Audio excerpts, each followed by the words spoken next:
Thanks for joining us today. We are having a fairly casual podcast. We're going to kind of backtrack a little bit, realize that we really hadn't introduced ourselves very well.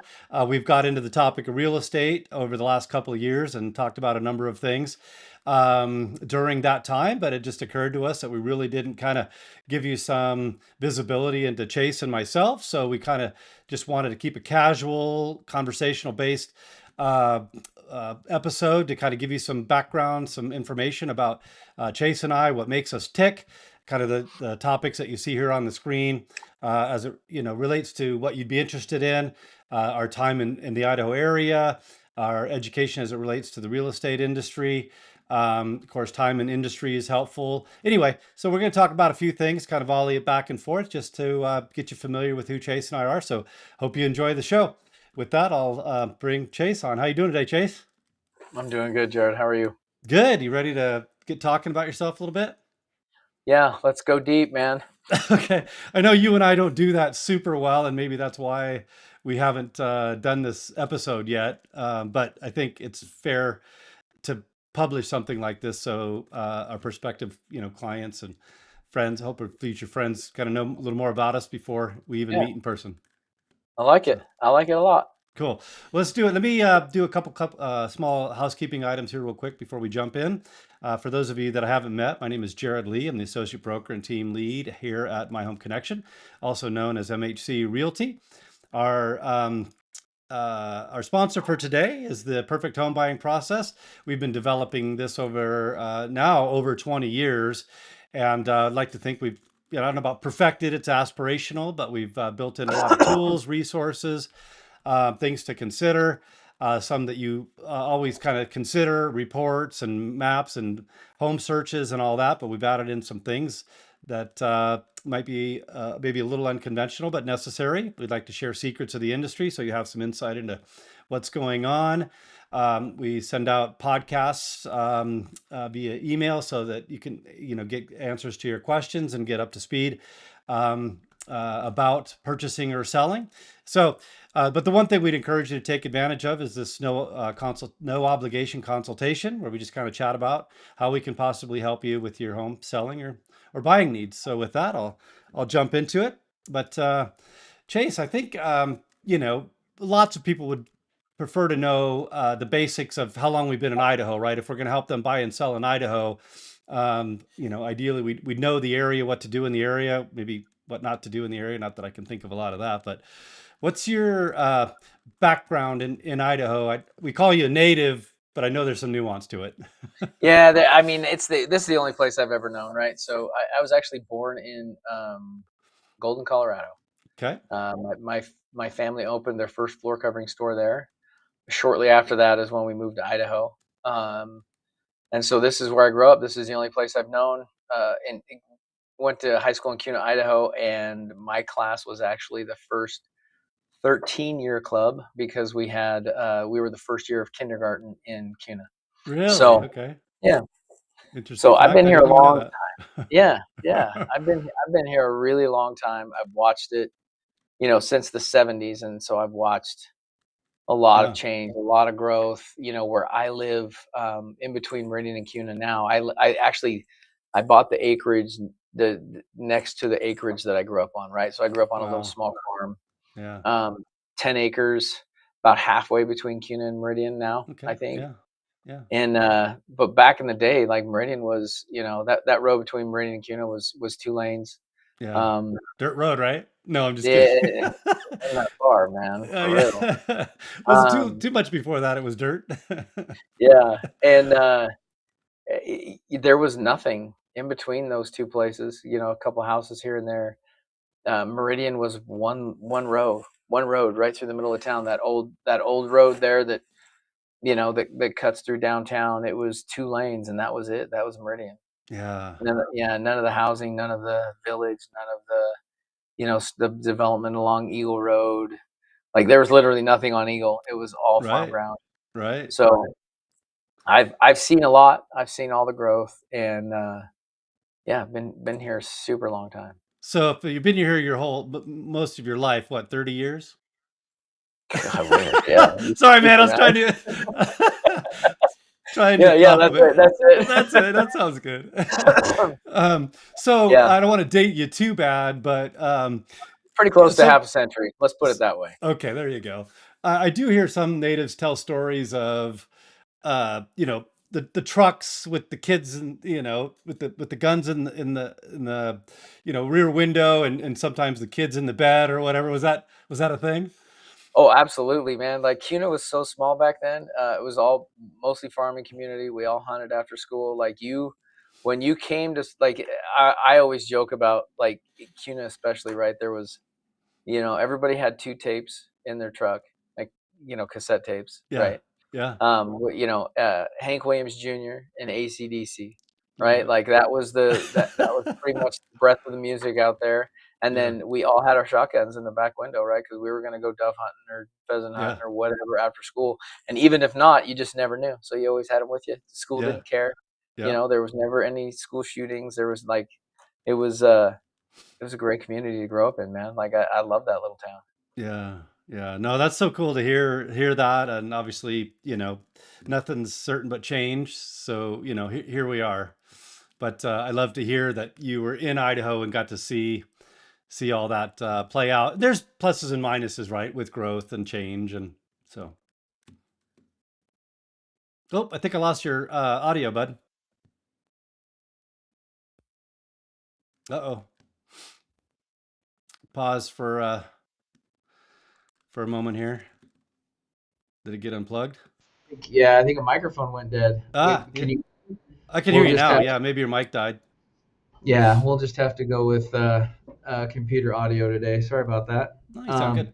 I was thinking, I was just gonna say with CUNA, it's grown into a really different place because there's still a pretty sound foundation of those people that have been there as long as I have. Like, Mm-hmm. my wife's family's all from there. There's a lot of them still there.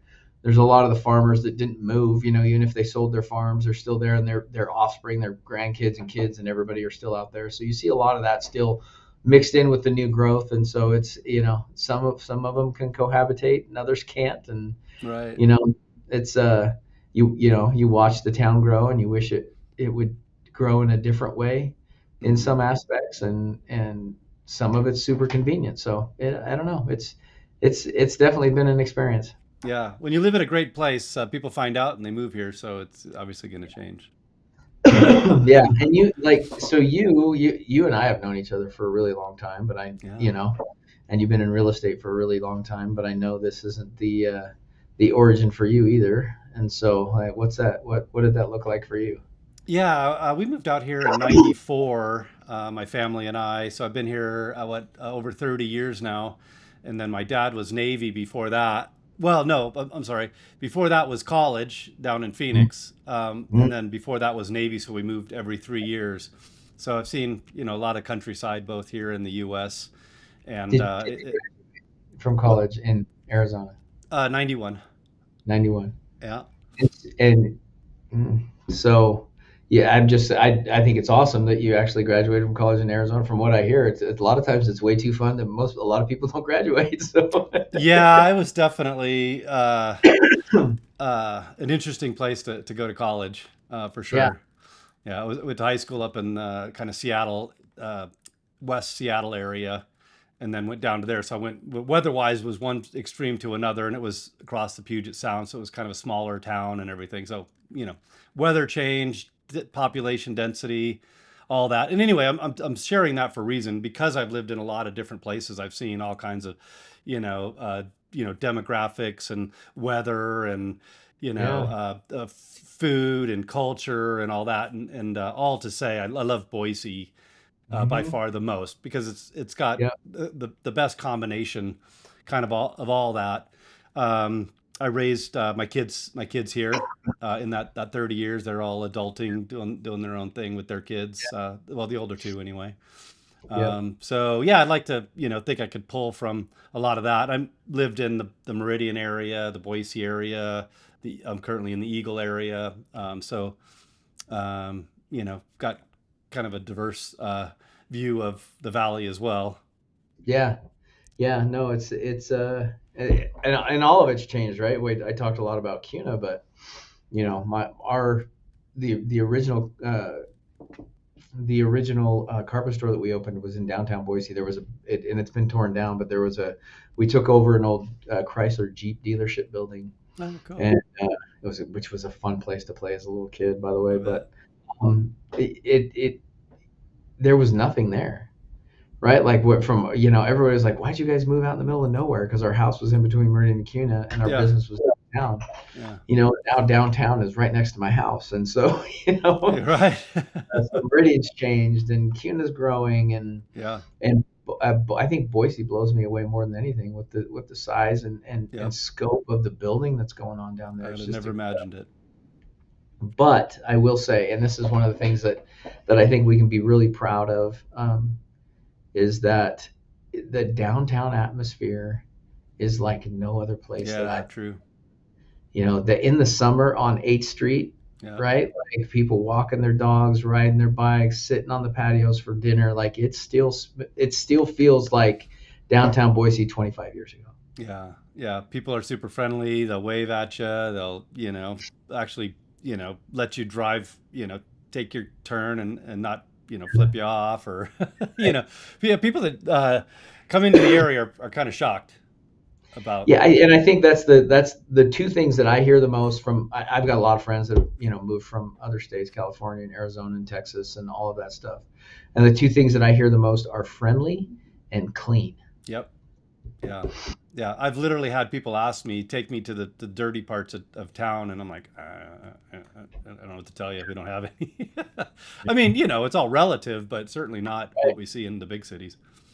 No, it's not. It's not. And there's still there's still a lot of farming and ranching around us, and so some of those smaller communities are just awesome Yeah. places to be and to see, and Yeah. still a ton of open space. Even though we're growing like crazy, and all these houses are filling up this ground in the valley, um, you get out just a few minutes past Melba, or in between Cuna and Melba, or South Napa, or Sand Hollow. Middleton still has a lot of open area. Like there's still a lot of open space in this valley for Yeah. sure. Well, and we got a lot of agriculture feel even in like Caldwell, right? The Caldwell Night Rodeo and stuff. So it's the feel is still there. Just, more people experiencing the Idaho life. Yeah. So you raised your kids here. Like what was your career look like? What'd you start out at up here in Idaho? Yeah, well, I'll give you a little bit of backstory on education because it translates Mm. into what I did here. But I went to school for architectural design, and then I had a friend that lived up in the Seattle area, worked for a civil engineering company, and because I knew CAD, right, we got into the early stages of computer aided drafting, and Yeah. they appreciated that at the civil firm. So I went up there, worked for a little bit, and then they had an office in Portland. So I went down, worked at that. It was their corporate office, and it's just too chaotic. As traffic was already picking up, crime was picking up, and just wanted a change in lifestyle. And my fiance at the time got an offer to come over and manage some restaurants here in Boise. And Boise's always kind of stuck in my head when we talked about the capitals of different Right. states. And I was like, as soon as I heard Boise, I was like, yes. And I did say it wrong for the longest time, and I got corrected, reprimanded very harshly that it's no Z in Boise. No, no. Jewel wrote the song, right? Like, but still, like as we get more and more prominent, and with Boise State and sports, you still all the announcers, like now they pronounce it with a Z, but it's not there. I promise. Yeah, yeah, it's kind of interesting to watch, and I'll tell my clients too. It's like, hey, if you want to acclimate very quickly and have people think you're in the cool kids club, is change your license plates and say Boise. Yeah, it used to be you got to change your phone to that 208 area code now, but now like yeah, that we even have multiple area codes, so that Yeah. doesn't even count anymore. For fun fact for the listeners, they'll find it funny, but we had one area code in all of Idaho up until just a couple years ago. The whole Right? state. People thought that was just funny. It's like I'm Yeah. calling, North Idaho and it's a 208 area code. I didn't even have to dial 208. It just anyway, it gives you some Yeah. insight into how we've changed here. It's kind of funny. Yeah. We're new Yeah. age now, Yeah. keeping up with Jones. Yeah, so you raised you got married and well, you're raising still. I keep, I've raised my kids. You're raising. Late bloomer, man. What Yeah, can I say? My oldest will graduate next year from CUNA. I got a freshman, and then I got a little 9-year-old straggler that is he's the light of the world, man. So that's yeah, awesome. That's we awesome. we we've got a great family here. My wife is native from CUNA. Um, Lots of family out there. She has lots of family out there. I like I said, graduated from CUNA. Went on to Boise State and got my degree in economics there, and loved it. Back then, it was a lot of fun. Really small. I think Boise State's fun because it's a very. I think a lot of other states have started to get this way, but we're very there's a lot of like it's not what to the traditional like kids out of high school. Like we have a Right. lot of Yeah. students that are older and going back to school and like very diverse in age there, which I love. Yeah. And so it was a great place to go to school. We have one of the top construction management programs, engineering programs, really good. Yeah. Um, Talk about growth at yeah. BSU. My Oh goodness. my gosh, I don't even recognize that school when I No, drive it's down there. everywhere. I'm like, wow, this is this was all old houses, or this was it's the growth has been incredible down there. So and then after I graduated, like what I did a stint in between college and high school. I moved back to Colorado for a while in Durango, Okay. little kind of up by Telluride. Hmm. Worked in the mountains on a resort, and Oh, cool. yeah, I love Idaho. Yeah. It was a great place. Like I mean, there's parts of Colorado that I really love, you know.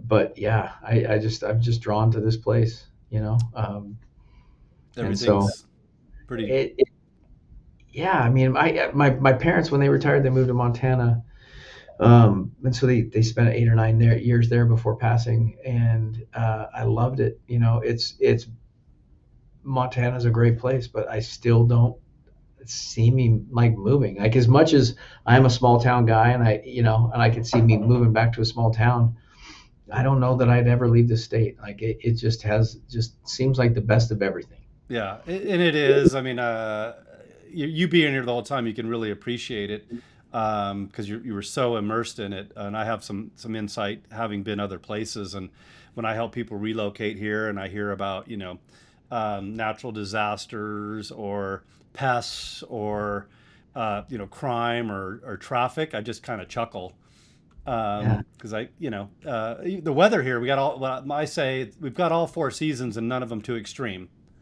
right? Right, exactly. Yeah, like you get to see the winter. There'll be snow in the mountains most of the time. We don't have it down here, right? We have some triple digits in the summer, but not too many. Yeah, Like, yeah, it's high desert. It's actually super mild compared to what people's expectations are, yeah, right? yeah. So we'll have every 7 to 9 years we have a big blowout winter, but other than that, it's super mild. Yeah, So yeah. I love being able to go to the weather that I want. right, yeah, that's right. So So I love seeing the seasons change. It's still fall's still my favorite time of year, and it is gorgeous in it's Idaho in the fall. beautiful here, for sure. Yeah. Yep, yeah. So you went So, to after Telluride, did you then came back to the Idaho area, and then you yep, got yep. into appraisals, as I recall? So after I came back from Colorado, I actually got serious and went to school. So I took time off between high school and Ah, college. okay. So Okay, that's right. that's when I went to school, and my whole man, I was going to take over dad's business, and so I worked my way through school. So at the store, did the books, did sales, managed contractors, learned installation. Just learned the business, and after I graduated, a year or two into that, I was like, man, I don't think I really like this all that much. So This isn't my cup of tea. yeah, I started looking, and I had a friend, a high school that I graduated with. She was like, "Yeah, you ought to look into appraising."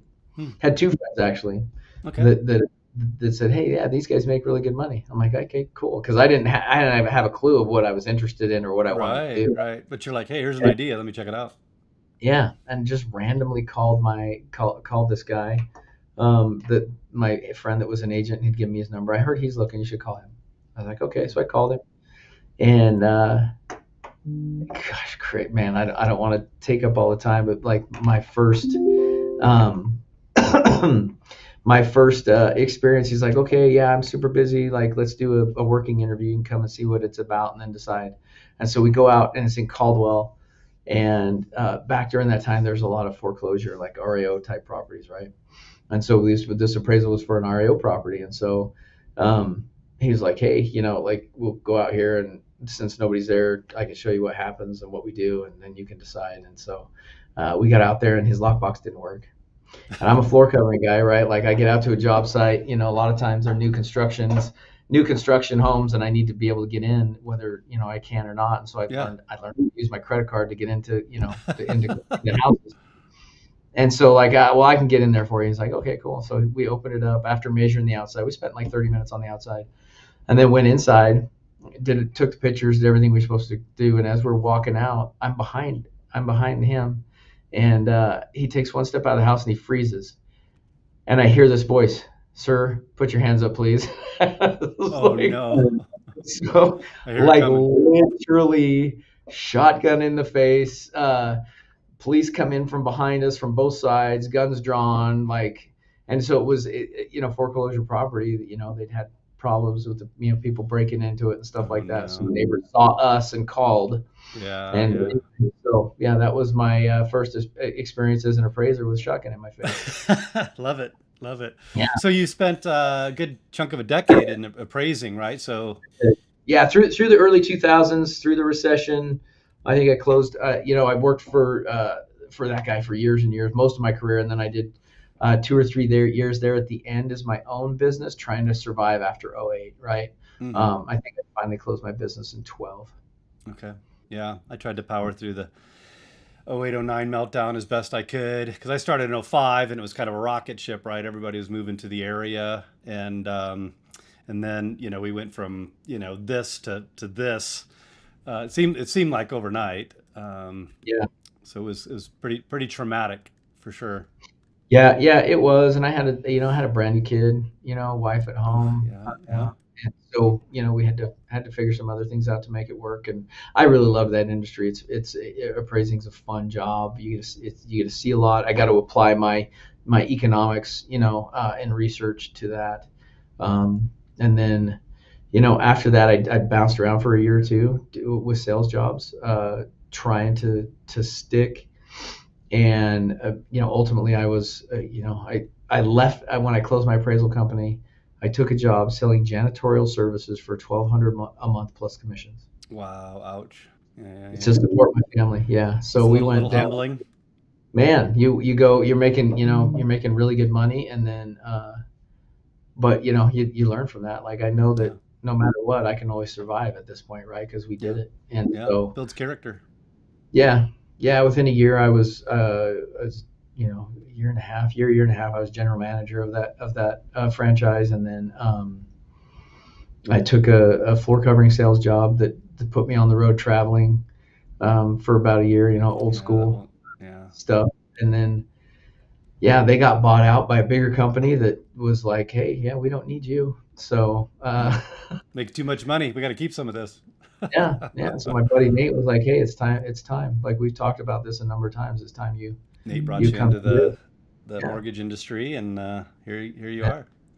The rest is history. Yeah, And it was, hindsight, right? Like all of that led up to this, and led up to me being able to be successful in this industry. Like the hard times, the the real estate research, growing up in construction.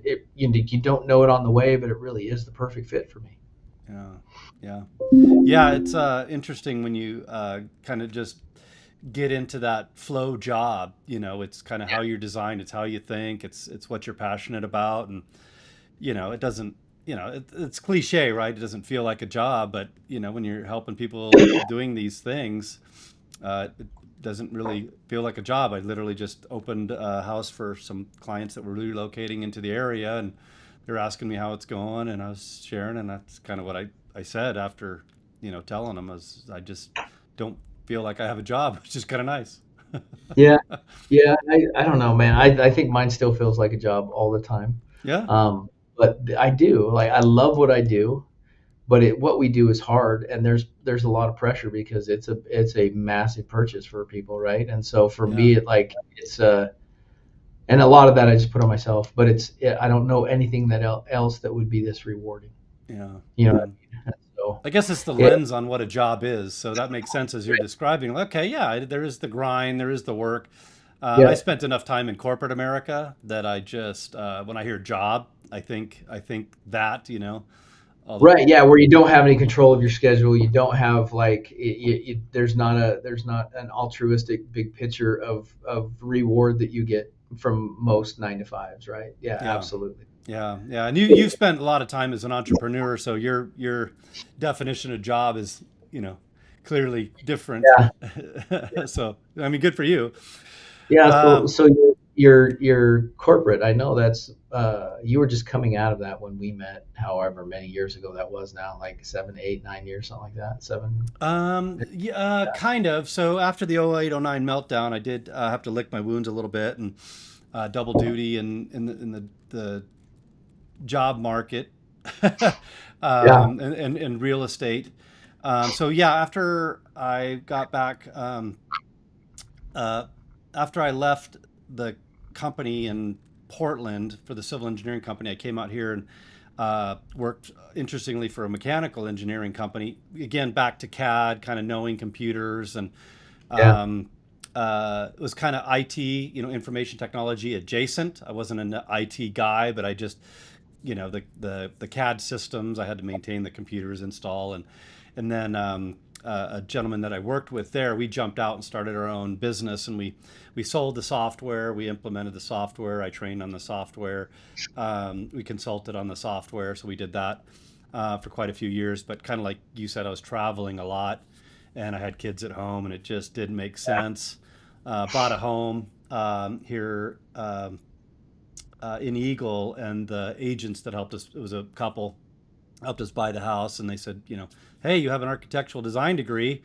I heard you say you're kind of sick of this traveling thing. Have you thought about doing real estate? I'm like, huh. And so put some thought and prayer into it, and got my license, and here we are. yeah. And you said you did both for a little while? Oh, real estate and corporate. Yeah. Yeah, just because of the meltdown. I mean, I went through the distressed, kind of like you said, distressed properties, the bank owns, and got the whole certification in short sales, and just tried to power through, man. But that just drug on forever. So I You, got into the cellular industry, and then I got an opportunity to buy a couple of cell stores, but retail is was even worse. little on that, Uh, right? Yeah. yeah, so I was itching No, to. talk about no freedom too, right? On a retail. Right.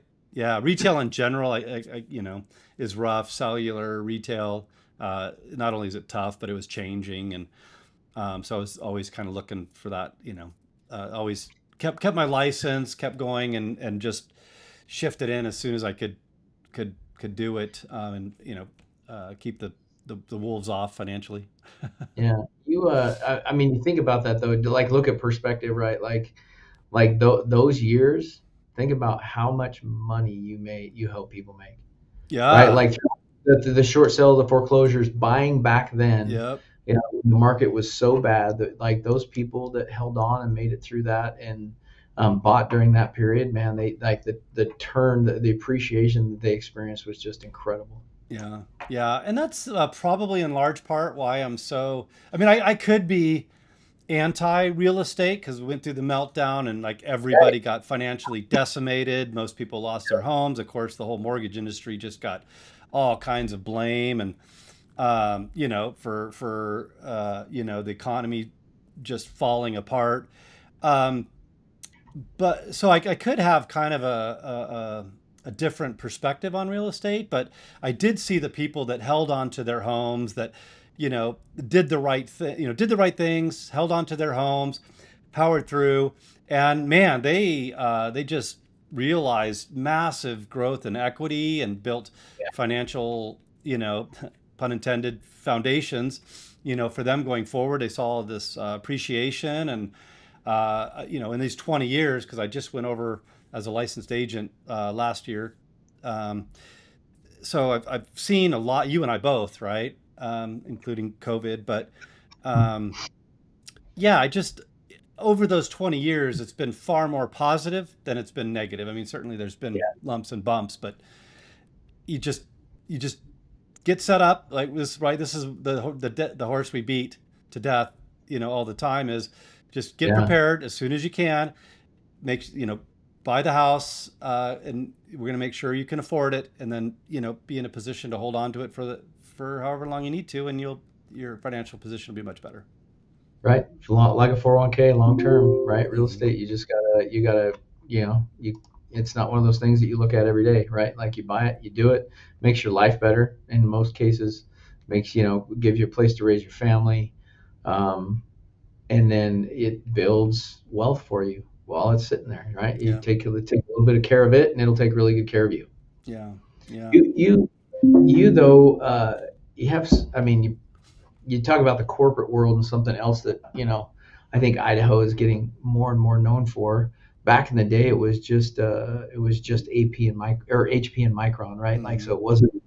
But they're like the startups and the small businesses and the growth, and it was Cradle Point, right? You worked for Cradle Point for a while. Yeah, and the wireless, when I described wireless, Cradle Mhm. Point was one of them. So yeah, we've got some big companies here now. Kind of a surprised. I think people have a lot of tech presence. Micron's corporated here, and they're blowing up. But yeah, there was certainly HP, and now we've got Meta out here. We've got Amazon out here.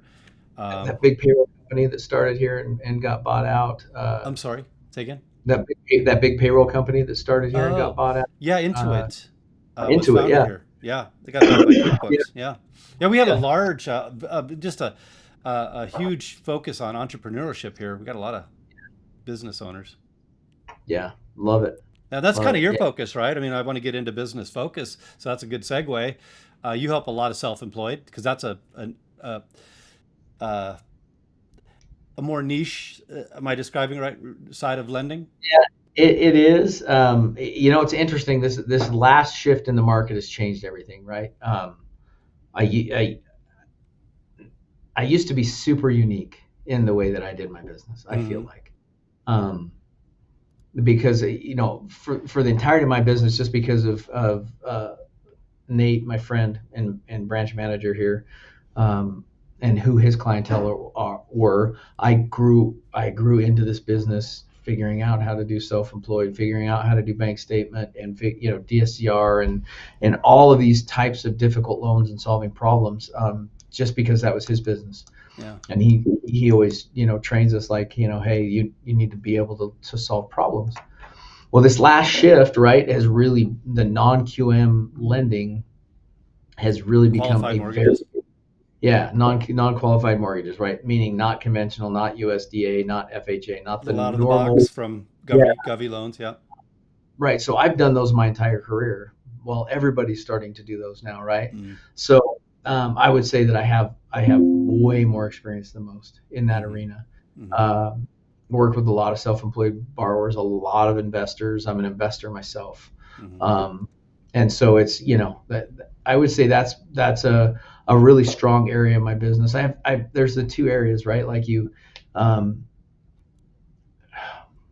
my focus, as you know, is like I want to help people build long-term wealth, right? Like Mm-hmm. whether that's the first-time home buyer or whether that's the investor. And so we've got some unique products where we can save somebody interest cost and allow them to grow their portfolio. And so we've got stuff like that we really focus on. And that's a big part of my business. Mm-hmm. But my hard work is still first time home buyers, man. There's Yeah. like like I'm selfish. I love that feeling. I love the personal reward I of call it helping emotional people. currency. It's Yeah, just, man. Like yeah, it changes like some of those experiences change you as a person. yeah, Uh, and so I'm like an addict to that. yeah, I'm constantly looking for that next situation to help a yeah. family. Well, You've helped. Well, you're helping my other child now, but you helped my daughter, and then now my oldest daughter buying a home. So I see you, going through the process, and I know what's entailed. It's a lot Yeah. of work because a lot of education to be had, and a lot of, I don't know about comfort, but you certainly got to reassure them, and this is an anxiety situation, so you got to you know but anyway, but I think you and I are very much like that, right? We're kind of Yes. educational minded, mentor hearted, and that side of things, the investment side, like you talked about, it's just numbers, right? Either the Yeah. numbers work or they don't. But when you're helping, people get into their first home, you know that they're opening the next chapter of the next chapter is a very significant one and an exciting one. Yeah. Yeah. When like, I've had experiences where there's some long stories, right? But kids sharing a family room and having their like, and being there and hearing them say, this is it's the first closet I've ever had, and that, what I mean, like those Yeah, types of experiences, they change you as a human being, right? yeah, yeah, Um, and it gives you insight into what so many of us take for granted, and what a big deal is, that is for a lot of families. Um, you talk about, and we've mentioned this before, but like when you talk about wealth building, right? The renter versus the homeowner.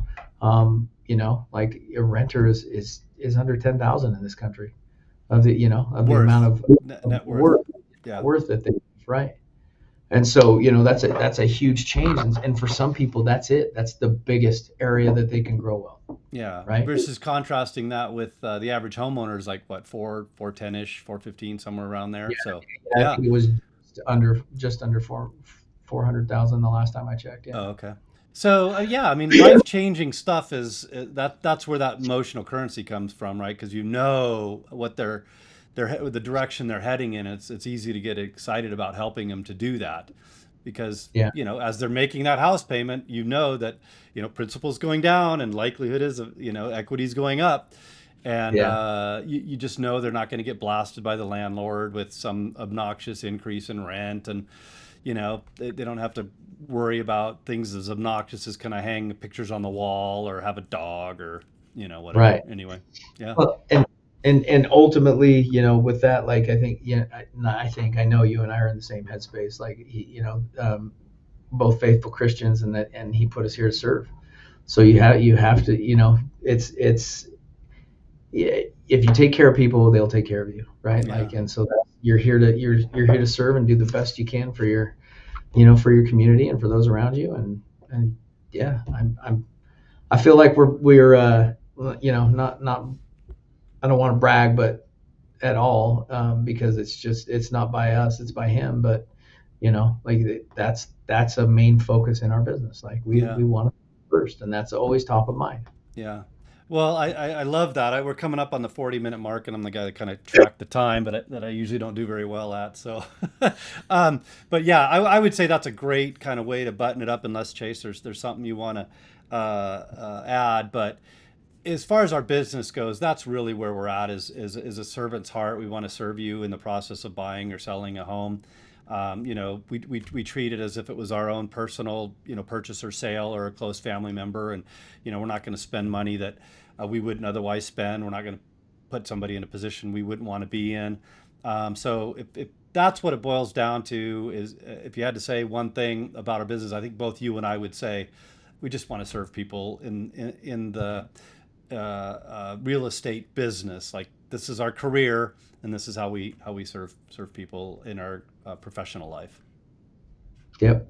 Yeah, I So like it. yeah, cool. Well, sorry we took so long to put this one together. I'd like to think you can just kind of hear our prior episodes and get some insight into some of this anyway, just by virtue of listening to us. But I felt it was about time that we just kind of open up, which is a little uncomfortable. So I appreciate you, Chase. You're a genuine guy, and I'm sure it'll resonate with people about what you love to do and why you love to do it. So appreciate you jumping Right on. back at you. Cool. All right. Other than that, we'll wish everybody a blessed one. Take care. Take care.